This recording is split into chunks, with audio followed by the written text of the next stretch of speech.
దేశానికే అన్నం పెట్టే రైతాంగానికి రాజుగా తీర్చిదిద్దితే 10 ఏళ్లలో రైతులందరూ కూడా కేసీఆర్ గారి పాలనలో ఎంతో సంతోషంగా కంటి నిండా నిద్రపోతూ కడుపు నిండా తింటూ ఒక అన్నపూర్ణగా తెలంగాణ రాష్ట్రాన్ని మరి ఏలినటువంటి పరిస్థితి నుంచి గత 10 నెలల నుంచి 10 ఏళ్ల పాలనలో రైతాంగం అంతా కూడా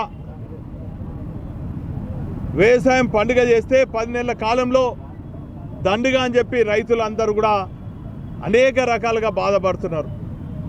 ఈరోజు చూస్తే ఎక్కలేని విధంగా రైతులపైన కక్ష సాధింపుతోని రైతులు వ్యవసాయం చేసుకొని పొట్టగూటి కోసము కూలీనాలి చేసుకొని తమ సొంత పొలాలలో పంటలు పండిస్తుంటే ఈరోజు వారి పొలాలను గుంజుకొని ఫార్మసిటీ పేరిట ఇండస్ట్రీస్ పేరిట వారి పొలాలను లాక్కొనడం ఈ మధ్యకాలంలో చూస్తున్నారు. లాక్కొనడమే కాకుండా ప్రతిఘటిస్తే ఆ రైతులపైన అక్రమ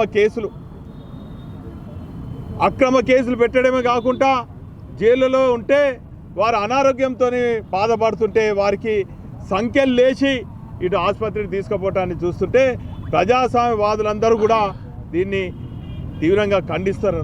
అందుకే ఈరోజు రాజ్యాంగం పైన ప్రమాణం చేసినటువంటి ప్రభుత్వాలు రాజ్యాంగంలో ఉన్నటువంటి రైతాంగ హక్కులను కాలరాస్తున్నటువంటి సందర్భంలో ఈరోజు భారత రాష్ట్ర సమితి పిలుపు మేరకు అన్ని నియోజకవర్గ కేంద్రాలలో అన్ని మండల కేంద్రాలలో రైతుల పక్షాన ఈ గులాబీ దండు బీఆర్ఎస్ పార్టీ శ్రేణులందరం కూడా రాజ్యాంగ నిర్మాత అయినటువంటి బాబాసాహెబ్ అంబేద్కర్ గారికి మరి రైతులు ఎదుర్కొంటున్నటువంటి సమస్యలకు కూడినటువంటి వినతి పత్రాన్ని ఇవ్వడం జరిగింది.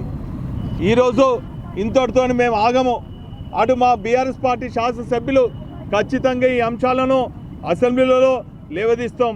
అదేవిధంగా బయట రైతాంగానికి అండగా ఉండేదానికి ఈరోజు ప్రజాస్వామ్యబద్ధంగా అన్ని రకాలుగా అండగా ఉంటామన్నటువంటి విషయాన్ని ఈ సందర్భంగా తెలియజేసుకుంటూ మరి ఈరోజు మరి మా బీఆర్ఎస్ పార్టీ తరఫున వరంగల్ వెస్ట్ నియోజకవర్గం నుంచి అంబేద్కర్ గారికి మరి వినతి పత్రం ఇవ్వడం జరిగింది.